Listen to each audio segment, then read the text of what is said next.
과연 은혜가 될까요? 좋은 말이면 은혜 될까요? 내게 좀 유익이 되면 위로가 되는 말이면 좀 은혜가 될까요? 아니면은 오늘 살아계신 예수 그리스도를 직접 만나서 그분의 통치 아래 그분의 생명과 부활, 사랑 안에 머물러서 예수님과 친한 사귐이 이루어지는 이 시간이 돼야지 저는 부자라고 생각합니다. 이 시간에 예수 그리스도와 직접 회복된 사귐, 관계와 질서가 온전히 누려지는 이 시간 되길 축복합니다.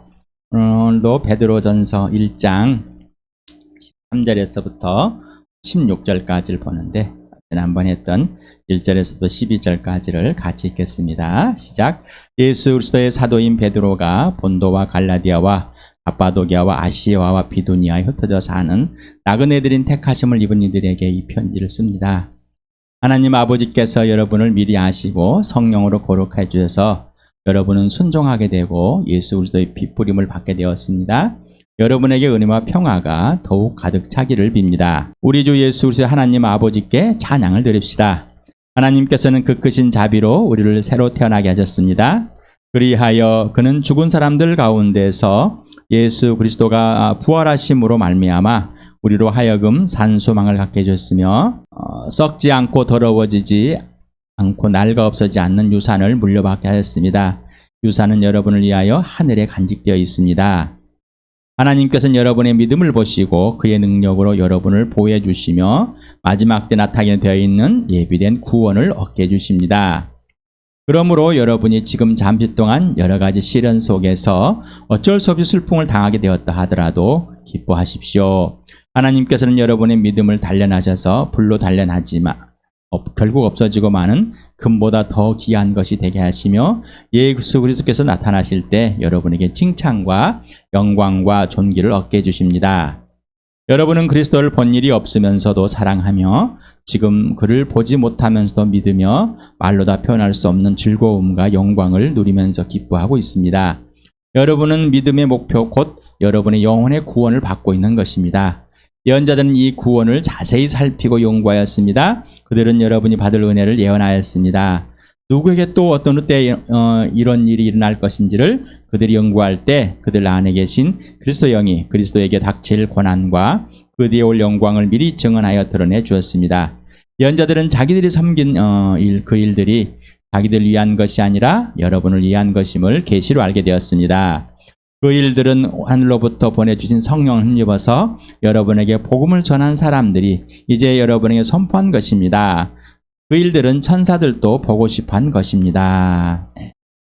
지난번에 여기까지 했습니다. 오늘 할 내용을 같이 읽겠습니다. 시작. 그러므로 여러분은 마음을 단단히 먹고 정신을 차려서 예수 그리스도께서 나타나실 때 여러분이 받을 은혜를 끝까지 바라고 있으십시오.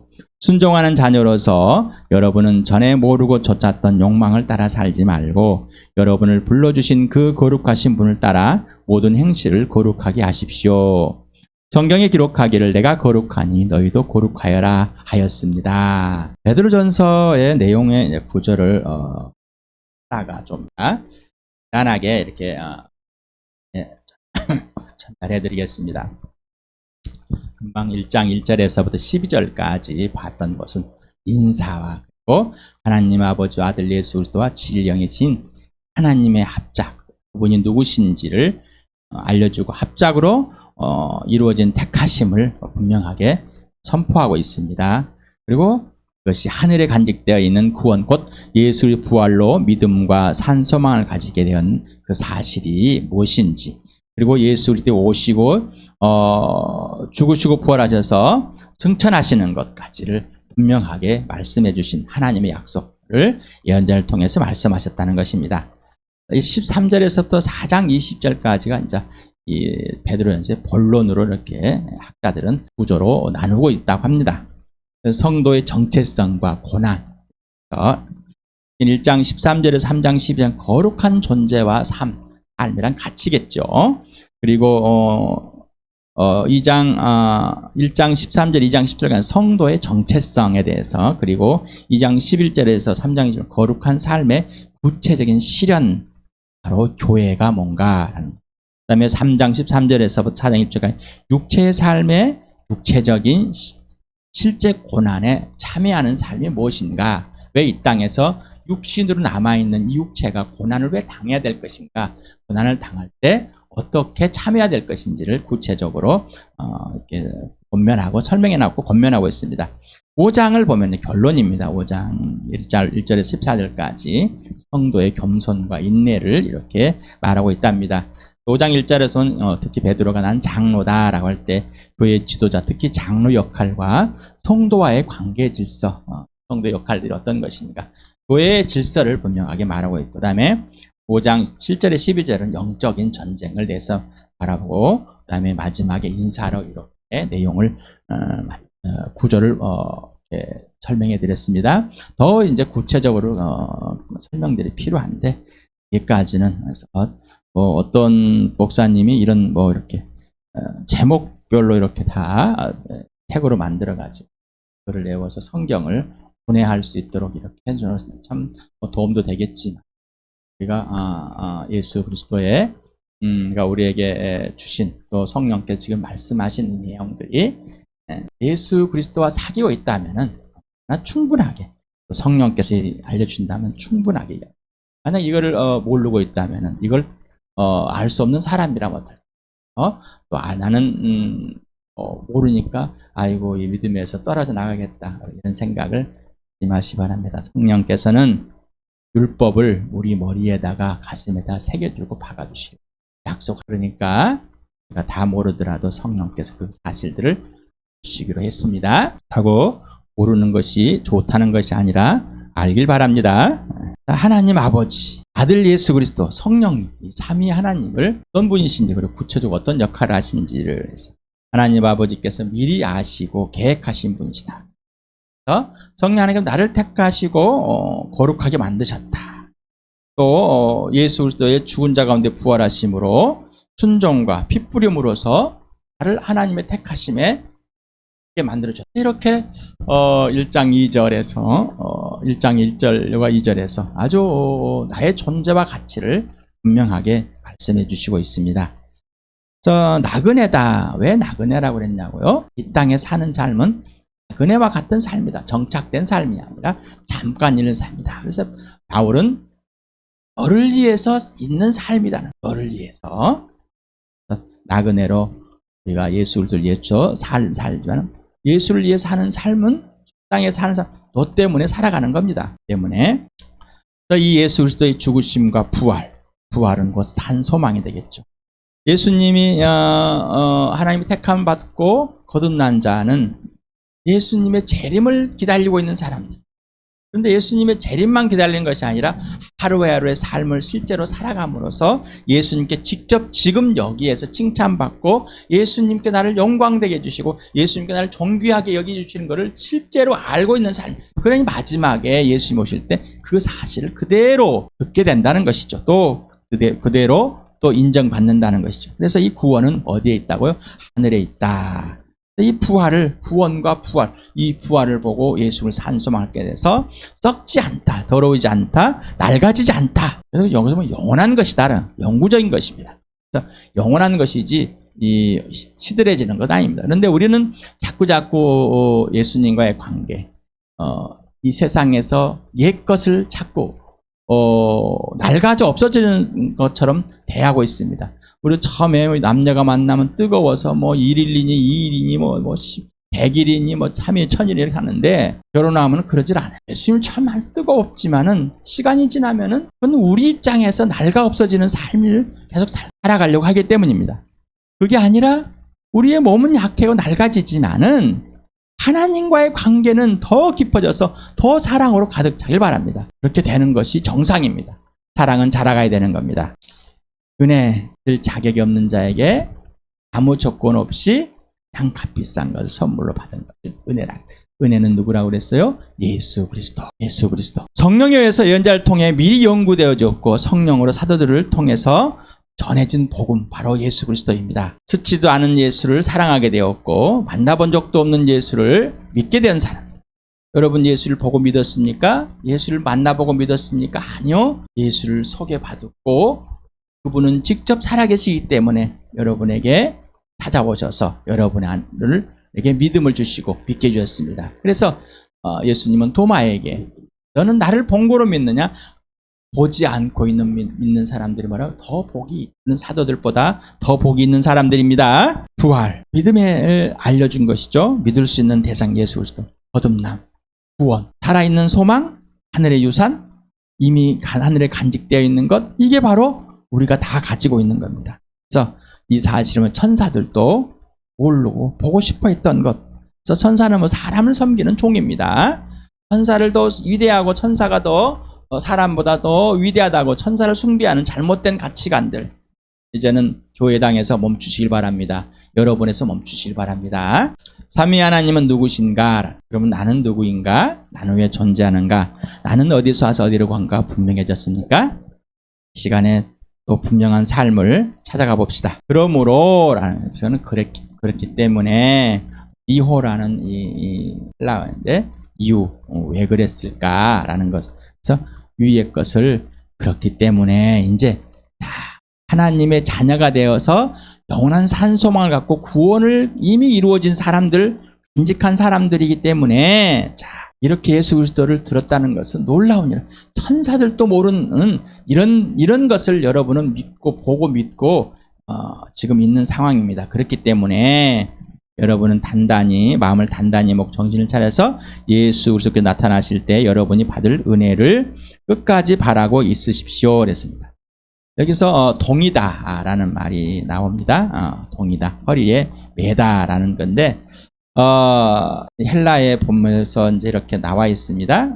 허리, 뭐 그의 마음 이렇게 했는데 직역하면 마음의 허리를 동이다라고 이렇게 개역개정해서 직접 직역을 해놨습니다. 그래서 여기에서는 지금 단단히 먹고 단단히 먹어라, 마음을 단단히 먹어라. 그래서 이 동사에 아나존님이라는 이 동사가 중간에 아나라는 중간, 그래서 아나베프티스트에 보면 2번이라는 뜻도 있습니다.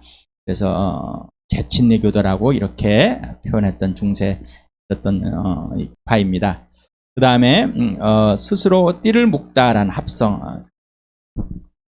그래서 허리를 동이다, 졸라매다, 싸매다, 마음을 긴장시키다, 결을 다지마, 단단히 먹다. 그래서 이 말은 여행을 떠나기 직전에 단단히 허리띠를 동여매는 모습들을 봅니다. 옛날에는 어디를 나갈 때 허리띠를 맵니다. 지금도 뭐 이렇게 허리띠를 메고 있습니다. 물론 지금 옷들이 더 좋아서 탄탄한 옛날에는 헐렁하게 되었고 고무줄도 없어 허리띠를 가지고 메웠습니다. 채비를 하게 되면 허리띠를 단단히 매는 모습, 그런 거에서 마음의 허리띠를 단단히 매는 것이다. 그래서 여기는 이렇게 동사가 명령 분사로 쓰여 있고 과거 중간대로 쓰여 있어서 거듭나서 구원의 여정이 시작됐을 때부터 행해온 마음의 준비를 했던 것을 다시 상기시켜서 지속적으로 허리를 동여매는, 그리고 또 앞으로 이제 어떤 일들이 발생할 것을, 그래서 지금 앞으로 또 발생할 것을 대비해서 우리 등산하게 되면은 잠깐 이렇게 계속 갑니다. 그리고 쉽니다. 또 다시 갈 때 다시 동여매는, 또 단단히 짐을 지는 신발도 묶고 하는 이런 모습들을 봅니다. 그런 것을 생각하면 좋겠습니다. 정신을 차리다는 술에 취하지 않다는 문자적인 의미가 갖고 있답니다. 또는 근신이나 또 칭찬, 냉철하다, 자신을 통제하다, 뭐 진지하다. 그래서 정신을 똑바로 아비위와 또 명령분사 현재 능동태를 해서 정신을 똑바로 차리고 행해오고 있는 믿음의 상태, 곧 산소망을 가지고 살아오고 지금 살고 있는데 앞으로 닥쳐올 고난이 흔들리지 않고 지금 여기서 더욱 단단히 하는 것, 이런 의미라 갖고 있다고 해서 명령형 분사를 2번 사용했습니다. 그래서 더 준비하고 챙기라는 의미로 강조하지 않았나라고 학자들은 보고 있습니다. 여기는 받다라는 라는 단어가 나오는데 문자적으로는 운반하다라는 뜻입니다. 그래서 페루라는 이 단어는 운반하다, 그래서 가져오다, 도달하다, 결실맺다, 바라다, 견디다. 분사 현재 수동태 썼습니다. 그래서 예수 다시 오실 때 은혜를 가져다 주시면 받는 상태를 의미하고 있답니다. 그래서 은혜를 가져다 주시는 분은 누구예요? 예수 그리스도. 그러면 그 은혜를 받는 사람은 누굽니까? 바로 거듭난 자, 다시 태어난 자, 예수를 믿는 사람입니다. 아무나 주는 건 아닙니다. 지금 여기에서 거듭난 사람, 하나님의 자녀가 된 사람, 예수를 믿고 자녀가 된 사람, 엄마 아버지 막 신앙을 유산을 받고 그런 거 말고요. 그런 것에 속지 말아 봅시다.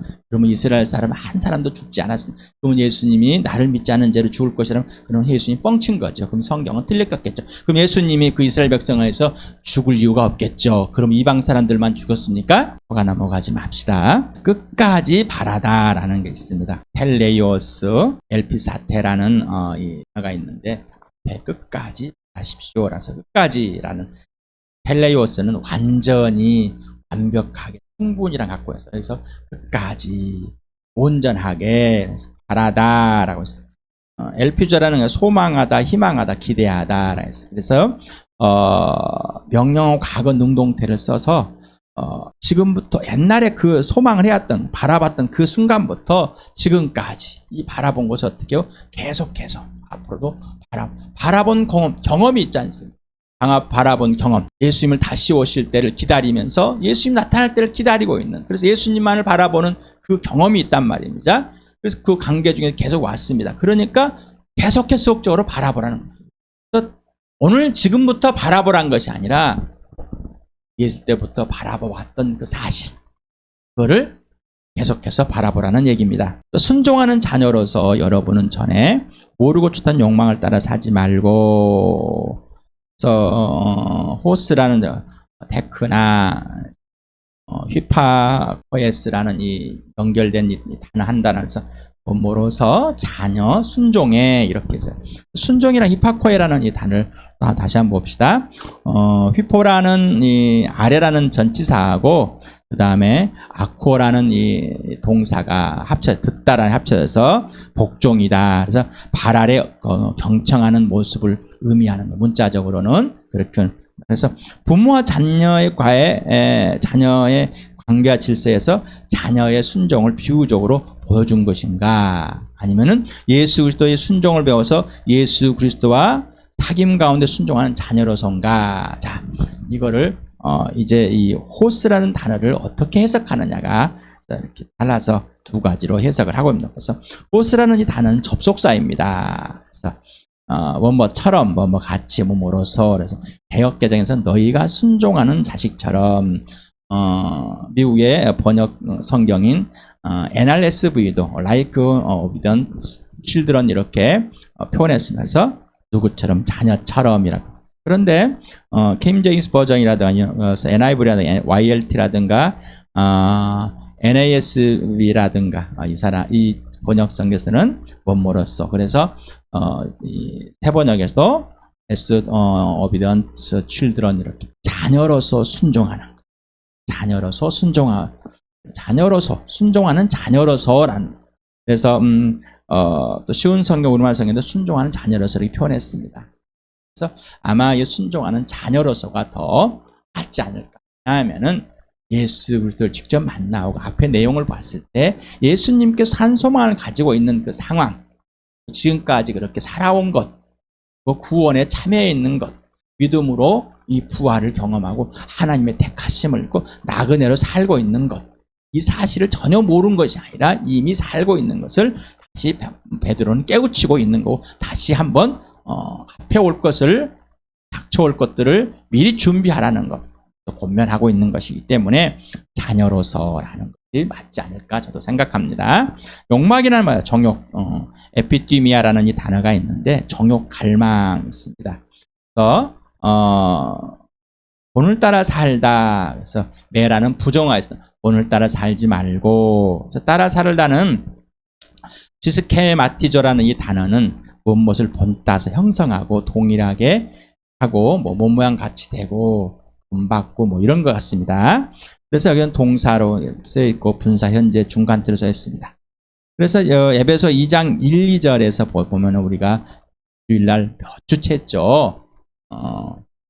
죄와 허물로 죽은 자로서 세상의 풍속 그리고 사단, 불순종의 자식들에 작용하는 영을 따라 사는 것, 이 잘못된 것이지 않습니까? 그래서 여러분도 전에는 허물과 죄로 죽었던 사람들입니다. 그때 여러분은 허물과 죄 가운데서 이 세상의 풍조를 따라 살고 공중의 권세를 잡은 통치자 곧 지금의 불순종의 자식들 가운데서 살고 하는 영을 따라 살았습니다.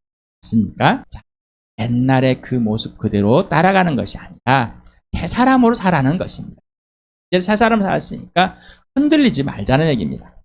자, 지금까지 이렇게 잘 살아왔지 않습니까? 그러니 흔들리지 맙시다. 그래서 에베소 2장 3절에 우리 모두 전에는 그들 가운데서 육신의 정욕대로 살고 육신과 마음이 원하는 대로 행했으며 나머지 사람들과 마찬가지로 할 때부터 진노의 자식이었습니다. 자, 이 말은 뭐냐? 이미 몸에 밴 죄와 허물이라는 것입니다. 그래서 앞에 분사, 현재, 중간태를 쓴 것 같습니다. 이미 몸에 배어버린 이 몸에 배어버린 이것을 따라가지 말라는 겁니다. 이 몸에 배어는 옛사람에 의해서 몸에 배어 있는 것을 하지 말고 진짜 어떤 것 예수 그리스도를 따라 살아라는 것입니다. 이미 몸엔 제 허물은 수동적으로 배워서 능동적으로 행해지고 있죠. 또 세상에 살고 있음을 계속해서 수동과 능동의 행실이 겸하고 있습니다. 우리는 어떤 것을 습득했습니다. 특히 죄를 습득했을 때 그걸 수동적으로 옆에서 배웠습니다. 그리고 이제 뭐요? 그것들이 자동으로 발생하게 됩니다. 능동적으로. 이렇게 쓰지 않았나 생각이 듭니다. 여러분 어떻습니까? 여러분 어떻습니까? 그래서 여기에 에피티미아라는 이 정욕이라는 단어를 에베소 2장 3절에 동일하게 사용하고 있습니다. 본받지 말라는 이 단어도 동일하게 이렇게 구조로 로마서 12장 2절에 사용하고 있습니다. 같이 한번 읽어볼까요? 시작. 여러분은 이 시대의 풍조를 본받지 말고 마음을 새롭게 함으로 변화를 받아서 하나님의 선하시고 기뻐하시고 온전한 뜻이 무엇인지를 분별하도록 하십시오. 자, 분별할 수 있는 건 뭐예요? 영적인 은사가 막 뛰어나가지고 분별이 되면 예수를 따라가면 분별이 되는 겁니다. 예수만 따라가면은 성령님만 따라가면 분별이 되는 겁니다. 영적인 막 분별의 은사를 받아가지고 막 분별하는 그런 게 아닙니다. 그렇지? 물론 그 분별의 은사에 대해서 분별할 수 있겠지만은 영적으로 분별된 삶을 살아갈 수가 있게끔 성령이 우리에게 다 알려주십니다. 그러니 모든 사람에게 영적인 분별을 할 수 있도록 성령께서 다 가르쳐 주십니다. 오르가라는 무지, 영적인 무지 또는 우둔이라는 몰인식이라는 이 단어가 있습니다. 아그노이아라는 이 단어인데 이는 히브리어에서 구약에서는 야다, 알다를 표현하는데 여기서 히브리어에서도 야다라고 있습니다. 그래서 뭐라 하냐면 모르다 이 말을 이렇게 번역해놨습니다. 그래서 에베소 4장 18절에 보니까 무지하다라고 똑같은 표현을 했습니다. 그래서 아그노이아 같이 읽어볼까요? 시작. 그들은 자기들 속에 있는 무지와 자기들의 마음의 완고함 때문에 지각이 어두워지고 하나님의 생명에 떠나 있습니다. 여러분 어떻습니까? 자, 여러분 어떻습니까? 옛사람일 때 이랬습니다. 그래서 이 무지함, 영적으로 무지했습니다, 여러분. 생명이 떠나 있기 때문에. 분명하십니까? 자, 그런데 세상 사람들은 뭐요? 하나님을 모릅니다. 예수를 모릅니다. 여러분 아십니까? 그러면 예수를 따라갑니다. 여러분은 무지한 자가 아니라 온전한 자가 된 겁니다. 에레미야 10장 25절에 이렇게 했습니다. 주님의 진노는 주님을 알지 못하는 이방 백성에 쏟으십시오 라고 했습니다. 로야다를 썼습니다. 그래서 아그노이아를 무지함을 표현했다고 합니다. 여기치를 이렇게 히브리어를 헬라어로 70년 번역할 때 이 아그노이아를 사용하고 있습니다. 또 성경을 찾아봐서 확인해 봤습니다. 주님의 이름을 부르지 않는 사람들에게 쏟으십시오. 그들이 야곱 자손을 삼켜버렸습니다. 삼켜서 아주 없애고 그 거처까지도 황무지로 만들었기 때문입니다. 자, 무지하다. 하나님을 알지 못하는 자, 야훼를 알지 못하는 자 때문. 여러분 야훼를 알지 못한 자와 야훼를 아는 자와 대적하면 안 되겠죠. 여러분 야훼를 아십니까? 그럼 야훼를 모르는 자하고 대적하지 마시 바랍니다. 내가 누구인지가 분명하고 확실합니까? 내가 누구인지가 분명하고 확실합니까? 과거와 현재 예수 그리스도만 주인되고 예수님만 기준돼서 죽었다 살아난 것이 분명해야 된다는 거죠. 주인이 나에서 예수로 완전히 변한 것. 죄와 죄인에서 의와 의인으로, 심판에서 구원으로, 죽음의 생명으로, 원수의 자녀로, 지옥의 천국으로, 사단의 하나님께로, 어둠에서 빛으로, 불순종의 순종으로, 무자비에서 자비, 사랑이 없는 자에서 사랑으로 변했지 않습니까? 이게 분명하십니까? 누구로? 예수로만. 예수를 통해서 예수만 기준이 되어서 여러분이 어떤 행위를 가지고 변한 것이 아니라 예수를 믿음으로 예수님께서 그를 다 변화시켜 준 것입니다. 그때부터 이 믿음이 시작되었고 그때부터 하늘의 산소망을 갖게 되었고 부활의 산소망을 갖고 영원한 생명을 가진 자였고 구원을 간직한 자였고 예수가 나타나길 기다리는 자. 이것을 바로 예수님을 이 땅에 오심으로 성경대로 죽으시고 성경대로 부활하심으로 이 모든 사실을 증명했습니다. 이게 여러분에게 분명하십니까? 이게 분명하지 않으면은 여러분 종교로 또 윤리나 도덕으로 여러분 가치나 또 다시 빠집니다. 그러면 세상의 풍조에 금방 들어가 버립니다. 여러분을 불러주신 거룩하신 분을 따라 모든 행실을 거룩하게 하십시오. 그래서 거룩한 분, 하기오스라는 것은 형사를 명사형처럼 해서 가도이 썼습니다. 그래서 이 거룩한 자. 그래서 구약에서 하나님을 질증할 때 사용했습니다. 그래서 이사야서 10장 7절에 보면 그날이 오면 사람들은 자기들을 지으신 분에게 눈길을 돌리고 이스라엘의 거룩하신 분을 바라볼 것이다. 그래서 가도시 이렇게 썼습니다. 하나님을 거룩한 분이라고 이렇게 표현하고 있습니다. 행실이라는 이 단어가 있는데 삶의 방식, 행동 양식입니다. 이는 온 뜻은 문자적으로 보면은 되돌아가다 지표버타는 의미가 있습니다. 그래서 반복된 행동을 배워서 삶의 양식으로 굳혀진 행위에서 계속 되돌아가는 반복되는 삶의 그 행동 양식이라고 보면 좋겠습니다. 히브리서 2장 11절에 이렇게 쓰여 있습니다. 같이 읽어볼까요? 시작. 거룩하게 하시는 분과 거룩하게 되는 사람들은 모두 한 분이신 아버지께 속합니다. 그러함으로 예수께서는 그들을 형제자매라고 부르시기를 부끄러워하지 않으셨습니다. 자, 거룩하신 분은 뭐예요? 예수 그리스도. 거룩하신 하나님, 거룩하게 하신 분은 예수 그리스도. 거룩하게 된 자는 바로 예수를 믿는 자, 거듭난 자입니다. 거룩하신 분 아버지와 아들과 성령이죠. 자, 그래서 성령으로 거룩화되고 순종과 핏부림으로 예수 그리스도를 통해서 예수 그리스도의 핏부림을 통해서 예수와 사귐입니다.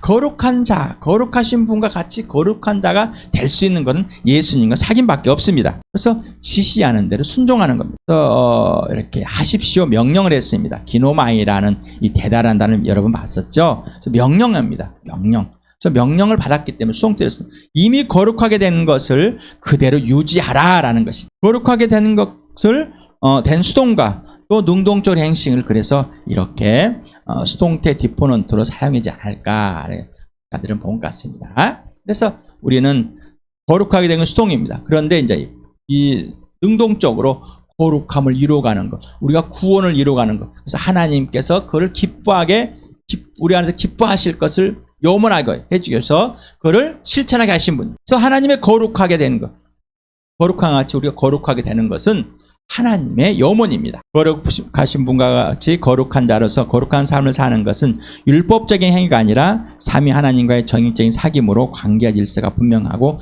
지시대로 행하는 것을 말하는 겁니다. 그래서 뭐 11조하고 주일 성수한다고 그러고 뭐 좀 하고 뭐 하고 이걸 가지고 거룩한 삶이라고, 난 술 안 마시는 거 거룩한 삶이라고, 이걸 가지고 거룩한 삶이라고 우기지 마시 바랍니다. 거룩하신 분하고 살고 그것과 지시대로 하다 보니까 거룩한 열매들이 맺어지는 것이지, 내가 그것을 몇 가지 지켰다고 해서 거룩하다고 하지 않는 것입니다. 그런 율법적인 언어로 사용되지 않았습니다. 그래서 고린도 1장 9절을 같이 읽어보면 시작. 하나님은 신실한 분이십니다. 하나님께서는 여러분을 부르셔서 그 아들 우리 주 예수 그리스도와 친교를 가지게 해주셨습니다.